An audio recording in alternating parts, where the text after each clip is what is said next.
Hello all! Today I'm going to unbox Atlantic Chase, the Kriegsmarine against the Home Fleet, 1939 to 1942. This is Intercept Volume 1, and this is the second printing of Atlantic Chase. I missed out on the first one, and GMT was kind enough to do a second printing and get me a copy. So this is a game designed by Jeremy White. And why am I excited about getting the second printing, or at least getting my hands on this and doing an unboxing and a brief overview?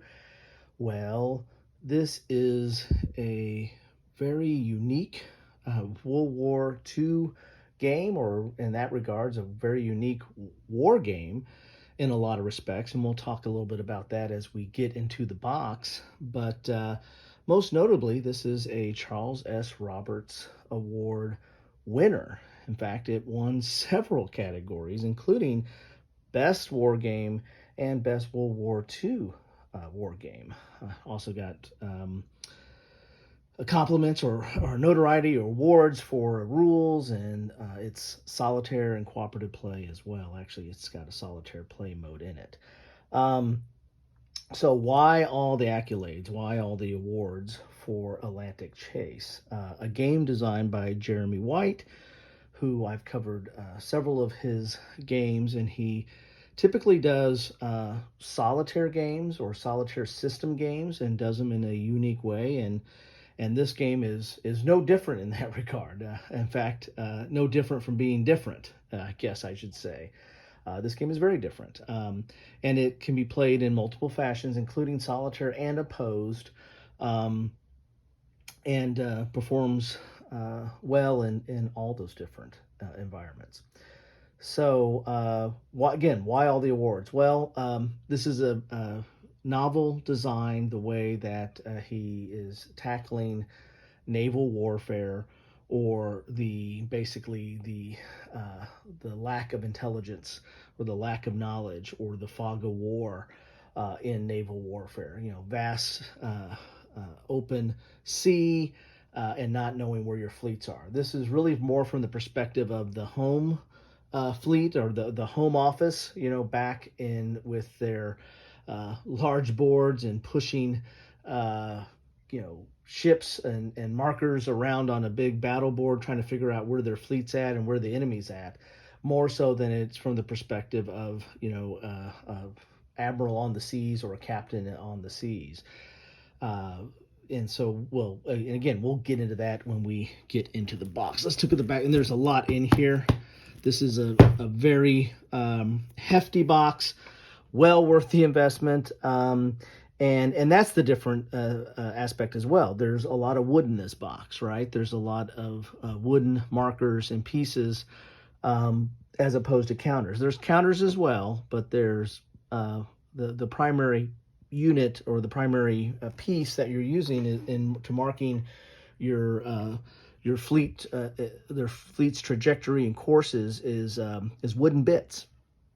Also, there's a lot of paper in this box. There's several different rule sets, and play guides, and how to play, and playthroughs, and all that kind of stuff. And something that is common among Jeremy White's game is he has a unique way of teaching his games. He kind of teaches you from the ground up. You start small and learn a little bit, learn a little bit more, learn a little bit more, and after about 4, 5, 6 scenarios or plays, you're starting to get the core set of the rules, and you can take off the training wheels and start riding the bike on your own. So it has that learn as you go type system built in here as well. Again, a part of all the paper is in here. So here's an example of the board. It's got a mounted board, which is nice. It's the North Atlantic, where you'll be doing most of your actions, because again, this is against the home fleet. This is predominantly Germans versus British, with some others thrown in for good measure. As you can see here, it's 1 to 2 players. The complexity is 5. I don't know about that. I mean, at its heart, maybe a 5. I've watched a lot of video on this and read a lot about it. I might put it up a little bit higher in the complexity. Solitaire is a 9 because there is a full solitaire game in here that you can play. And that's one of the reasons that it attracted to me. I can play this opposed or I can play this solitaire, and it's got some, again, novel mechanics that have not seen before in other war games and naval war games. So here's you're gonna have counters as well. Those counters are mainly going like holding boxes because, again, the pieces that most of the stuff that goes on the board are wooden bits. Okay. So, as it says here, Atlantic Chase depicts the war in the North Sea, the Norwegian Sea, and the North Atlantic during the critical period from 1939 to 1942. It is not a game about U-boats. Its focus is on the surface fleets of Britain's Royal Navy and Germany's Kriegsmarine. The Kriegsmarine's small but potent fleet surface vessels, especially its modern battle cruisers and battleships, had a chance to tip the balance and force more of the Royal Navy's assets home. Had the German assets been employed differently, had the chance encounters happened differently, Britain may have found herself at Germany's mercy. This game explores the balance of power. And again, it does it in a very unique way. So let's get into this big box and see what's in here. Now, I think this is a true second printing. I don't think they updated or changed anything. I mean, there was quite a lot in the first printing, and I think they just did a second printing. And I looked at it several times and just did not pull the trigger on it. Part of it was a little intimidating because there's a lot of learning in this. That's why I say this is, I don't know if this is really a 5. I think that I would put this more on a 6 or 7 type scale, just by the sheer volume of the rule books. Not saying it's super complex, but it is definitely different than what you have played before, and that adds some complexity to it as well.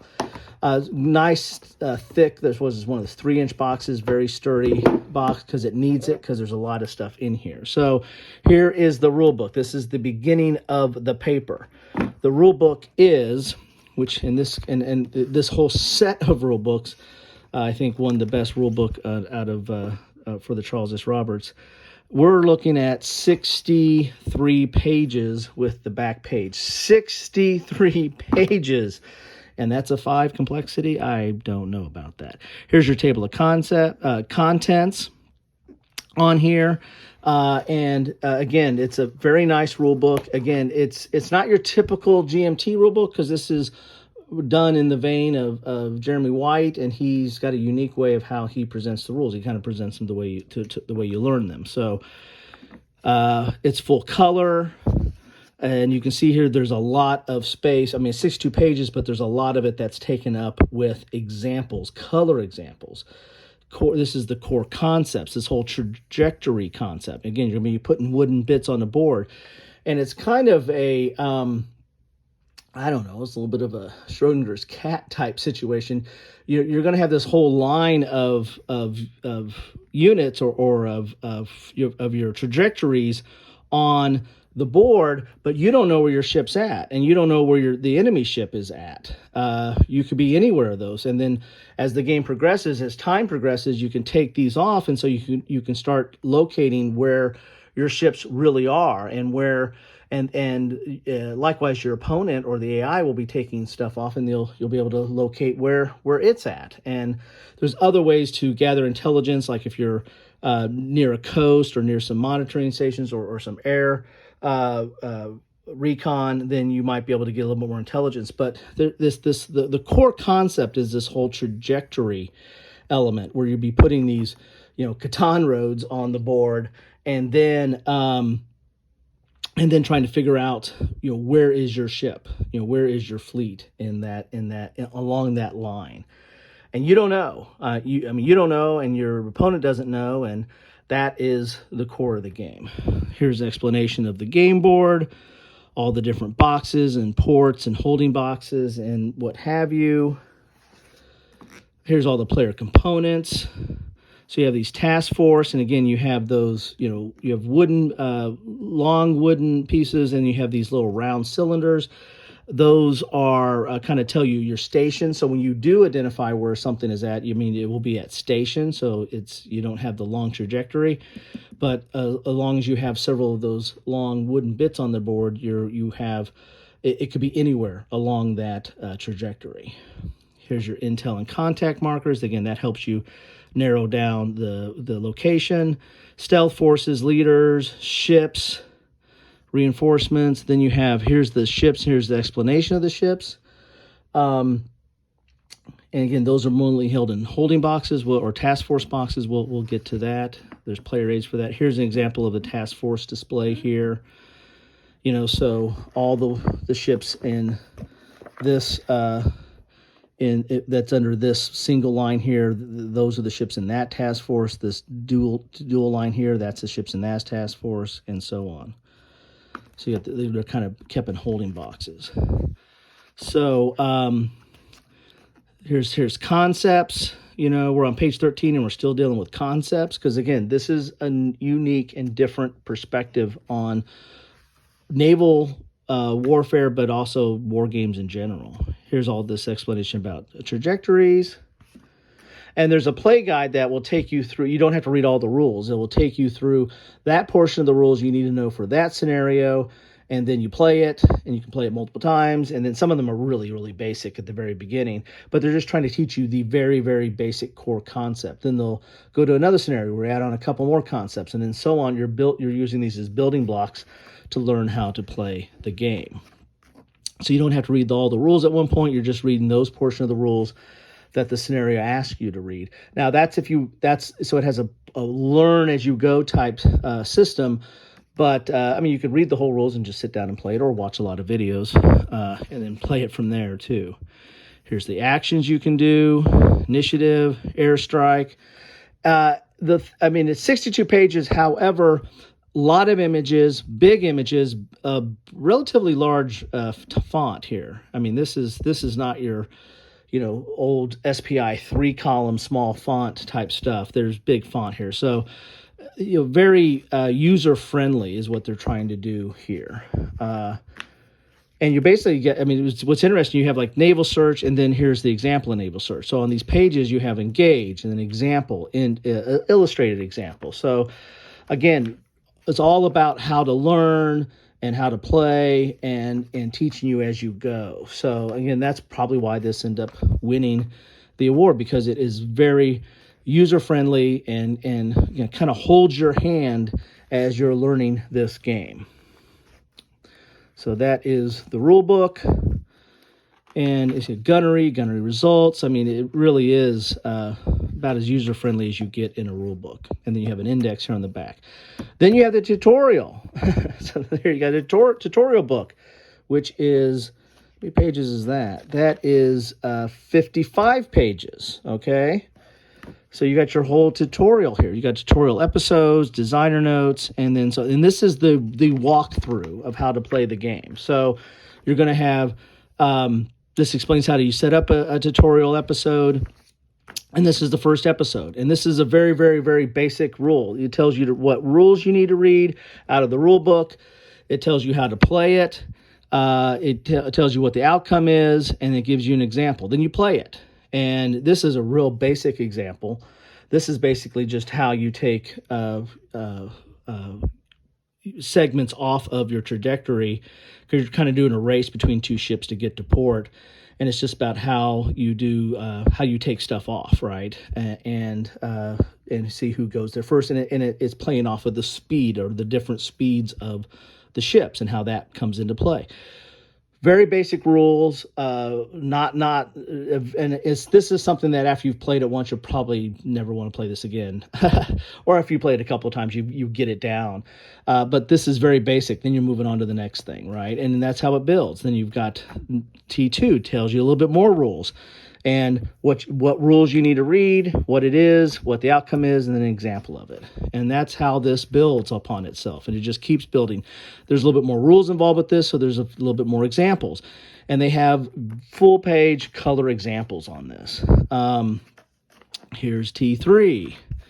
So you basically just, if you play through this whole playbook, you will learn everything you need to know to play the game, and will have played it, and you will have experienced it and moved stuff around on the board and taken pieces off and done the whole thing. So that's what this playthrough is to take you through the entire game and all the basic elements of how to play. And then once you do that, I mean, it's like a course, right? Once you've done that, you've passed the course, and now you can play Atlantic Chase whenever you want.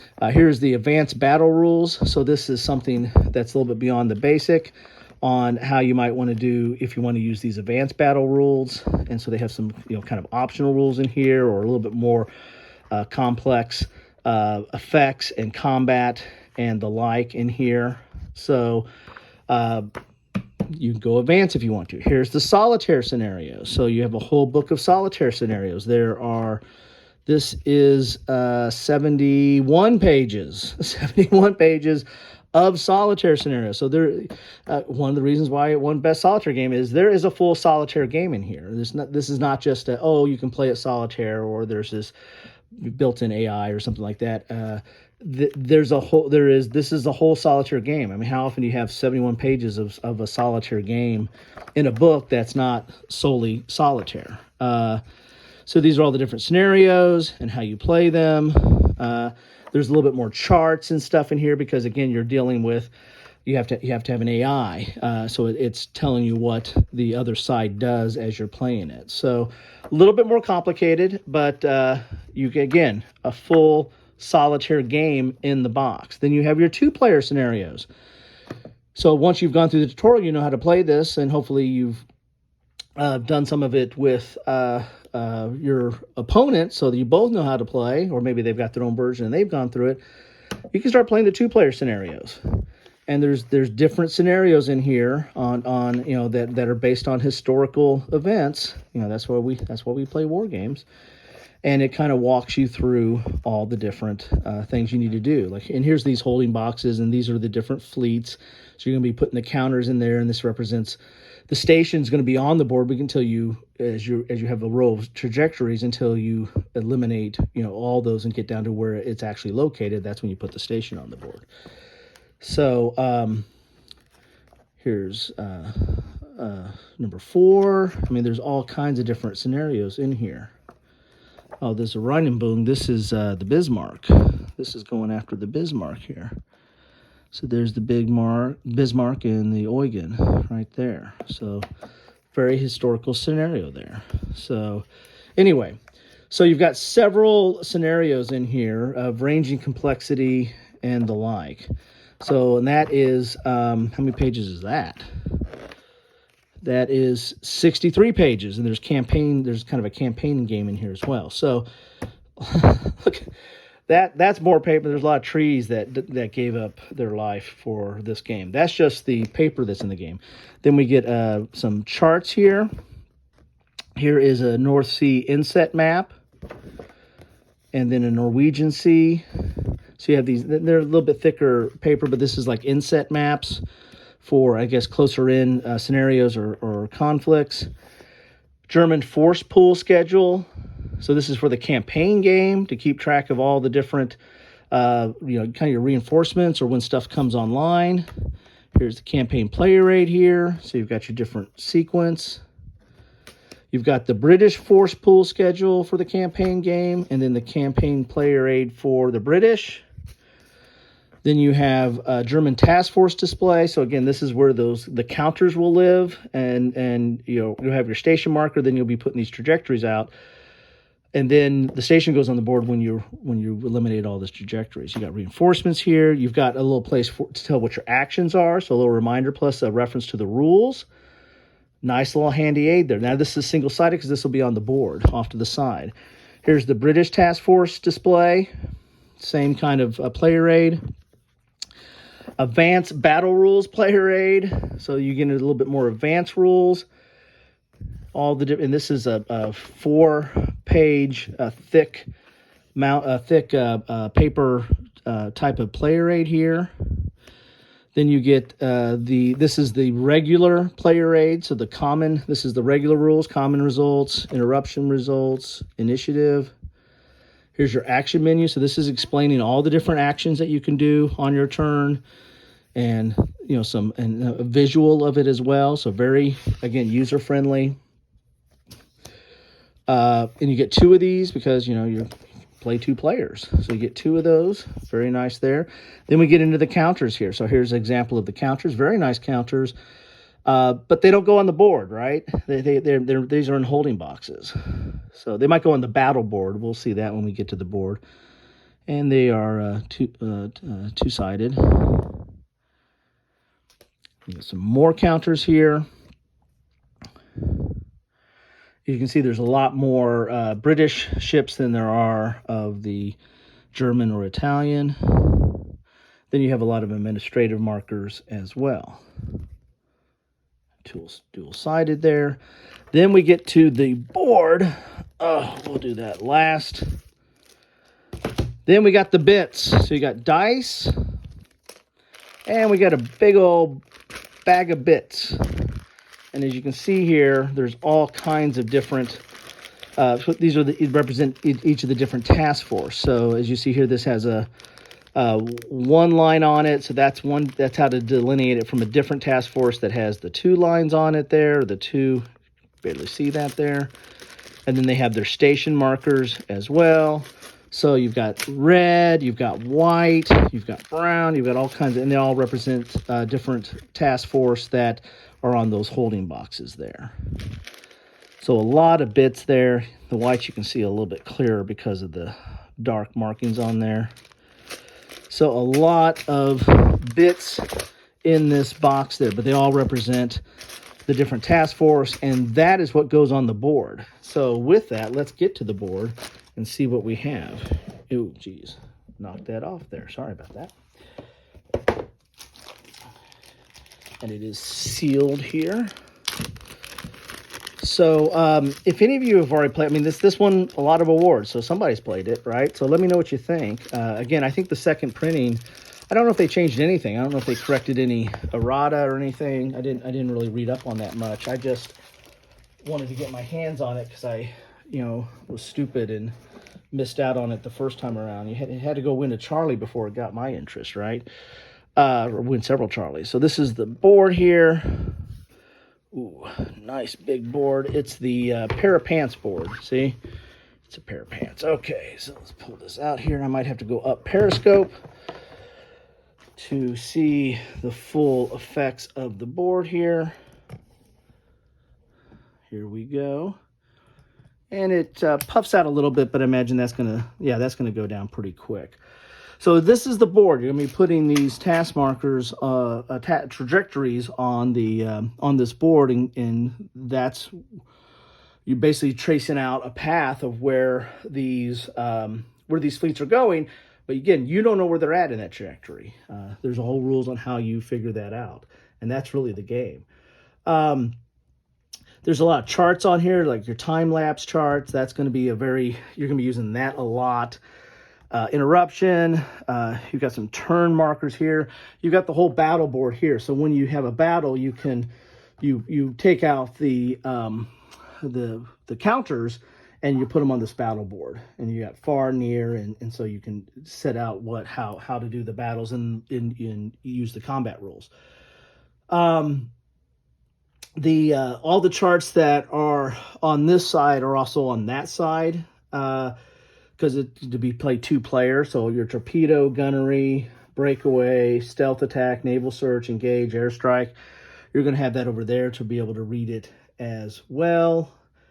You have some ports over here, like here's Kiel, Brest, Narvik, all your different ports. So you have some holding boxes over here, and then of course the British have several holding boxes over there for their ports as well. Then you have some of these stations, like if you see air on there, that's kind of an air recon, and that's going to affect intelligence. So when task force, when one of these bits passes by one of those, there's a chance that you're going to have an intel marker, or you have a chance to figure out, we might know where the fleet is. So we might be taking some links off that trajectory to narrow it down where they're at. So when you're plotting your course, you've got to be mindful of being close, crossing the opponent's trajectories, but also these kind of lookout stations, right, of where they can get additional intelligence as they're going around there. So that is the game. That's don't go play this based on mine. I mean, you got to go through a whole tutorial before you learn how to play this bad boy. But that is what is in the box of Atlantic Chase. This, as I said, this is groundbreaking or sea breaking, breaks the waves of how naval warfare game is portrayed. I mean, this is a very unique system. I've never seen anything like this, and I don't think anybody has. That's why it got all the accolades and awards that it got. That, and combined that with Jeremy White and his normal style of the way he teaches a game and the way he lays out the rules is very clear and walks you through it, holds your hand throughout the entire process. That is, let's put North Sea over there. I guess it goes like that, or yeah, we'll just leave it out there like that. With all these scenario books and player aid books and solitaire books and advanced rule books and tutorials. I mean, this right here is Jeremy White staple, walking you through the game, teaching you the game. You walk before you run and crawl before you walk. That is, I guess, the essence of a Jeremy White game, and that's why this game is so unique. It's unique mechanics, and you need to go through a tutorial like this because it is so different. Again, it's not the complexity, it's the difference, I think, that people stumble over. But anyway, that is what you get in a box of Atlantic Chase. I did a little bit of a teaser yesterday with a Coffee with Kilroy doing some naval warfare, but this is the main course. This is that was just an appetizer. That was just coffee. This is the meal. This is breakfast, lunch, and dinner. Anyway, as I said before, if some of you have already had to play this, love to know your thoughts on it. What do you think about this? Does it hold up to the hype? Does it deserve all the accolades? Are you still playing it? I mean, they did a second printing. I mean, this was very, very hot last year. And when it came out, but are you still playing it? Is it still, or 2 years ago, I guess this was a 2021 release. Are you still playing it? Is this still holding your interest? Are you still exploring new elements of it and new strategies and playing all the different scenarios? Have you got through the tutorial yet? That's my question. Anyway, that's what I have for you today. Thank you so much for stopping by. Sorry for this long, video, a long-ish video, but I mean, this I thought deserved it. This was again, award-winning design, award-winning game. I wanted to get in the box, and now I got to start playing it. I got to go back to school and do my tutorial here. Anyway, take care.